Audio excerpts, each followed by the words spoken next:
What I found out in life, as life goes on, life is about losing. As we get older, we lose our hair, we lose our teeth, we lose our mothers, our fathers, our sisters, and but it's the ones who overcome, they're lost in life and could shun away adversity and always willing to fight it. Every particular moment in life are the ones that are able to transcend and be able to spread the word to other people who's in that same particular genre as they are. Sometimes, I don't know, sometimes it's hard to accept who you are. You know, sometimes I see young kids out here and they commit suicide and they don't like who they are and they're in prison. And it's really difficult, you know, to accept who you are in this world because really we don't know. But then in order to have friendship, you have to be put in this particular kind of, I don't know, you have to be labeled, so to speak, you know. So we don't know who we are until we get, I guess, to a certain degree of evolution. I would like to be respected. Respect is more powerful than love, I believe. You know, but how many people out of the obligation of love, Machiavelli, out of the obligation of love, have we hurt? Just think about it. Everybody that's listening to me, just think out of the obligation of love. This is my sister, my brother, my girlfriend that I cheated on. My boyfriend who I didn't tell him everything, or else he should have knew this is not his child, or whatever the situation may be, you know what I mean? We just have to know this is what it is, you know what I mean? Some people can get by with just being respected. Some people get higher for being feared.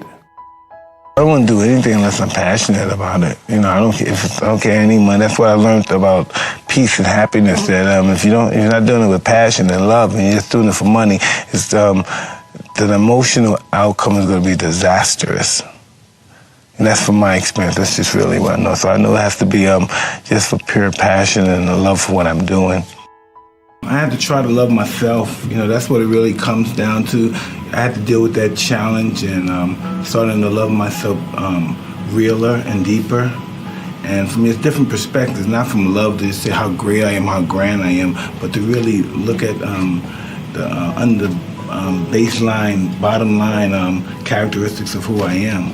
And by doing that, you know, it's gonna require a whole bunch of struggle, a whole bunch of thinking, a whole bunch of reflecting, and let's not forget and mention a whole bunch of therapy, you know. But it's just the unlingering feeling of unfreedom sometimes, and that feeling is such a essential part of my identity than anything else.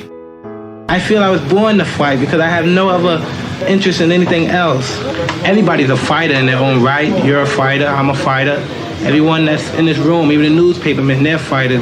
But everybody don't get up every morning and run. Everybody don't go to the gym every morning. And everybody don't have enough discipline to wait in the locker room for 2 hours or 3 hours, then go in the ring and do what they've been taught all those years in the gym. And so that's what separates a champion from a mediocre fighter. What about talent? Talent? I don't believe in talent. Well, some people, they have talent. It's good. It helps when you have talent. As long as you have a lot of determination and willpower, that's all you need. And you have to have the will to win. Not necessarily the size of the guy, you know what I mean? It's basically the spirit and the competitive in his heart. You know, if a guy wants to fight, he could be 4'2" and fight a guy 6'9". You know, if you want to fight, you're going to fight and you're going to do well. That's just the average of law here in the game of boxing. If you really want to do it, you're going to do well. If your 20-year-old or 25-year-old self was sitting right here where I'm at, and you could sit down and have a conversation with him, what would you want to say to him? You know, that he should prepare on developing what makes him happy in life. And strive on developing that and cultivating that, what makes you happy. And have that strong alliance within yourself on what makes you happy and never break that. What is the essence of happiness? What does that mean? Everybody has a different definition. Well, we got 7 billion people. I'm sure there's 7 billion different definitions. You know, some people may have dark happiness. They like to do dark stuff and that makes them happy. But it's still happy. So what makes necessarily happy a good thing? What makes you happy? Simple stuff. And I don't know if that's happy. I take it for granted sometimes, like everyone else, my kids and stuff. Yeah. And I have to, you know, not worried about going to prison, not worried about paying my bills and having my lights on and my lights being cut off or my water being cut off, yeah. is being stable in my life. Yeah. So you would tell him to start pursuing happiness more?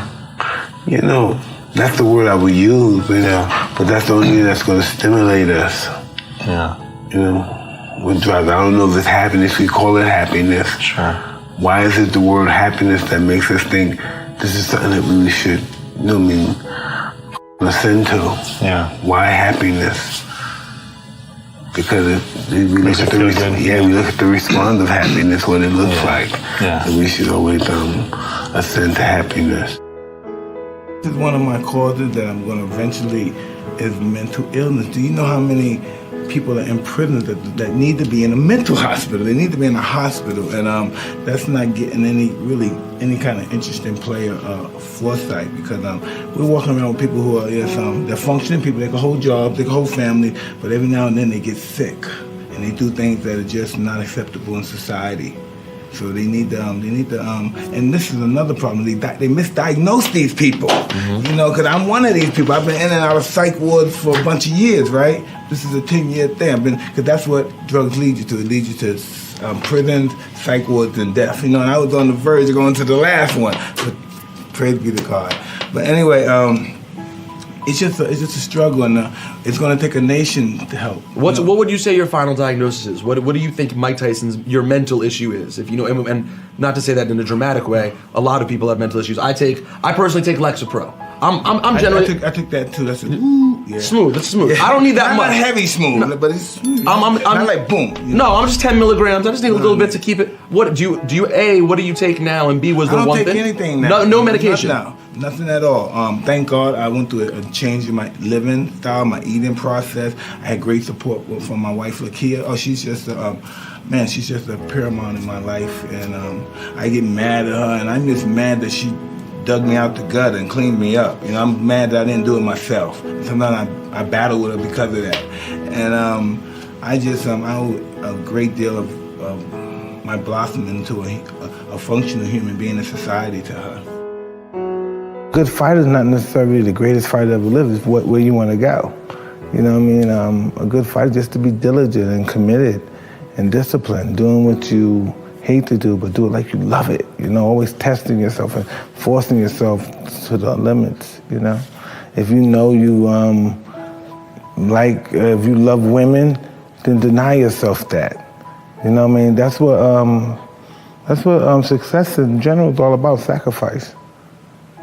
From my experience, of any little success I may have had, just be willing to sacrifice, Unfortunately, sometimes you can't have fun accomplishing your goals.